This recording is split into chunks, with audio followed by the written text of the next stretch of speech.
What's up guys, welcome to another massive yet classic chest workout. I am Wesley, representing the rise of the golden era here at Vintage Genetics.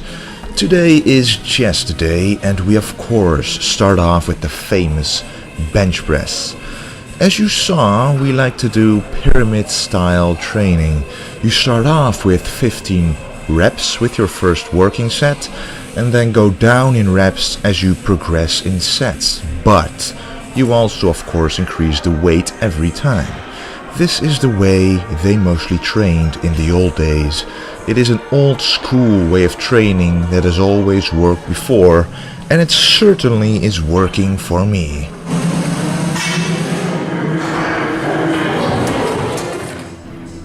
Now here we arrive at working set number 3.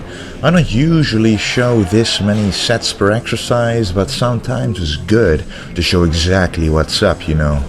Pyramid style training is a great way to test your strength because every set is a different rep range, which makes it much easier to track how much weight you can do in a certain rep range.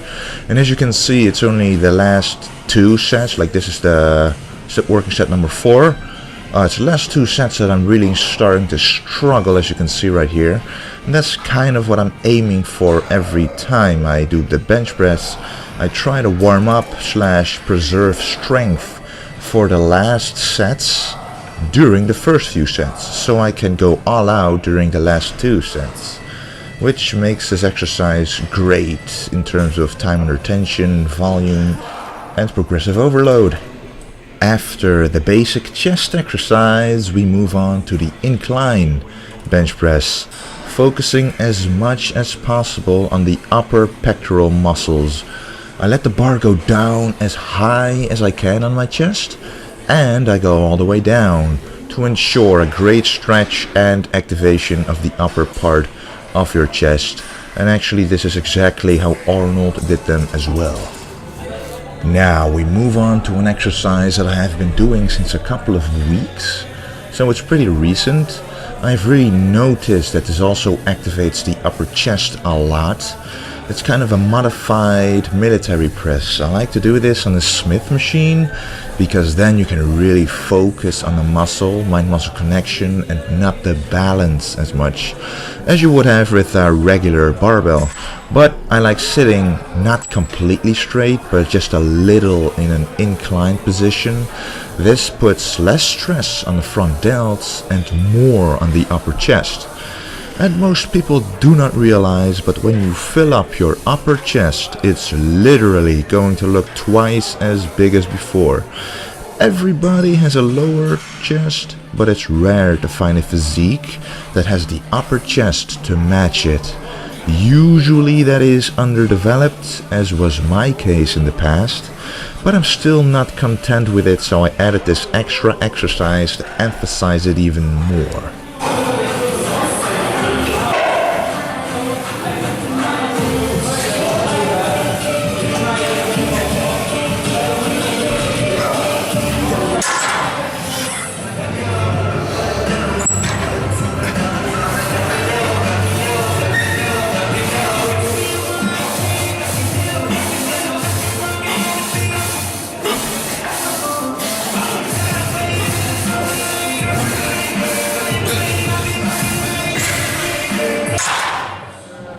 My favorite chest filling exercise is this, the flat dumbbell flies.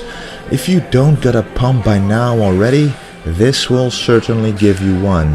And as you can see, my legs are up to straighten my back on the bench even more. And to me, I notice as much more effective stretch on the bottom this way. And I like to think that this exercise is all about the stretch. The more you stretch, the more the muscle is able to contract, the stronger the contraction, and the more blood is able to rush in. Another exercise that usually focuses on the stretch is the dips. But on this machine you can actually contract the pec muscles really well, and you can see it right here. So that's what I'm doing to maximize the effect of this exercise. Lean forward to put as much stress on the chest as opposed to your triceps as possible.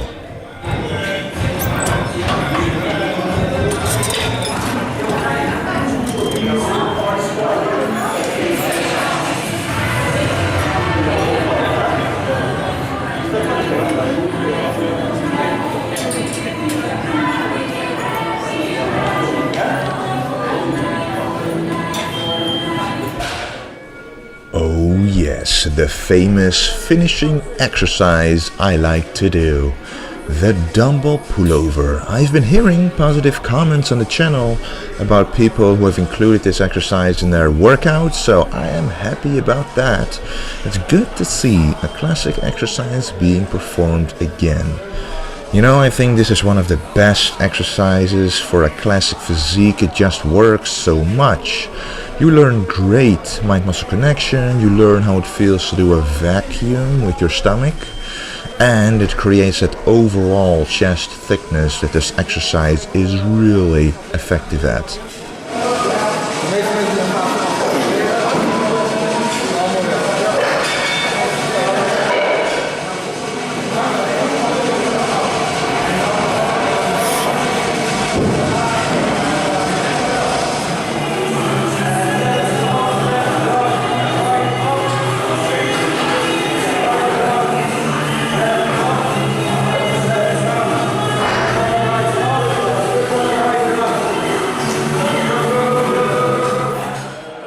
The side dumbbell lateral raise, yes. I always do this one right after the chest exercises.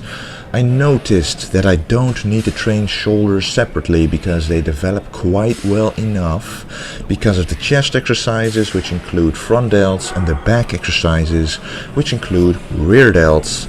So all that remains is to focus twice a week on the side delts. I also include some rear delts during back also, but yeah. Some people might need a separate shoulder day to bring up the shoulders to where you want them to be, but once they are there and you keep training chest and back, they will not disappear because they are constantly being used. So just a little added side delt exercise should be enough. But keep in mind, maybe your shoulders are not your strong point, so this is just my personal opinion. Moving on to triceps, I usually like to start off with an exercise for the long head of the triceps, the biggest portion. And what's better than an old school French press? I like to do this one heavy to really stretch the triceps as much as I can. And I've had underdeveloped triceps in the past, but this exercise really helped bring them up.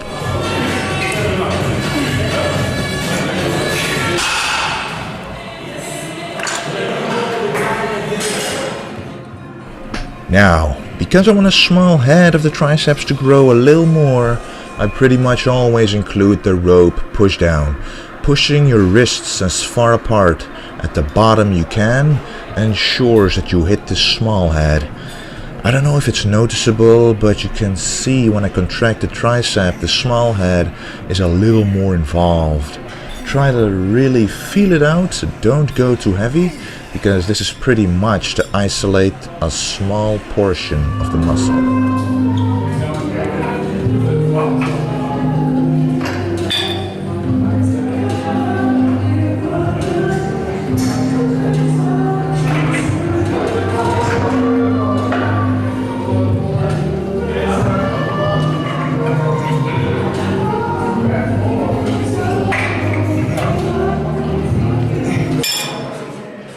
Last exercise of the day, the single overhead dumbbell extension.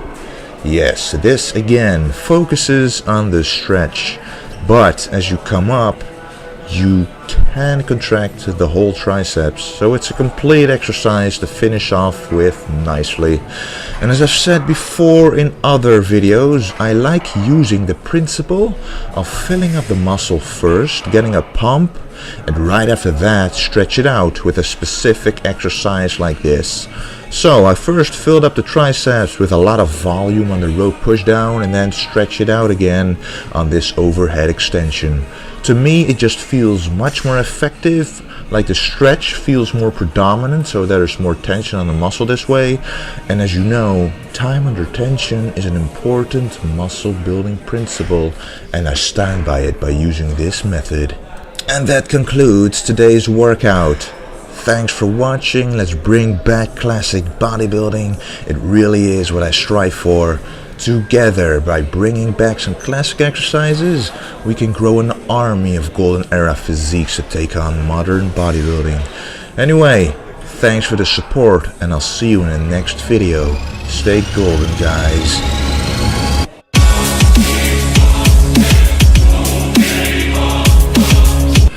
As you saw, we like to do pyramid style training. You start off with 15 reps with your first working set, and then go down in reps as you progress in sets. But you also, of course,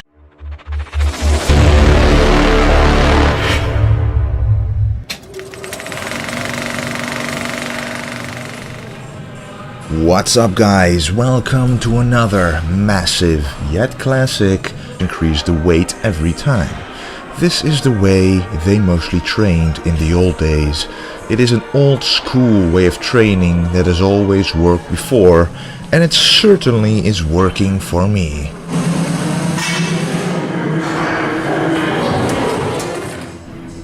Now here we arrive at working set number 3. I don't usually show this many sets per exercise, but sometimes it's good to show exactly what's up, you know. Chest workout.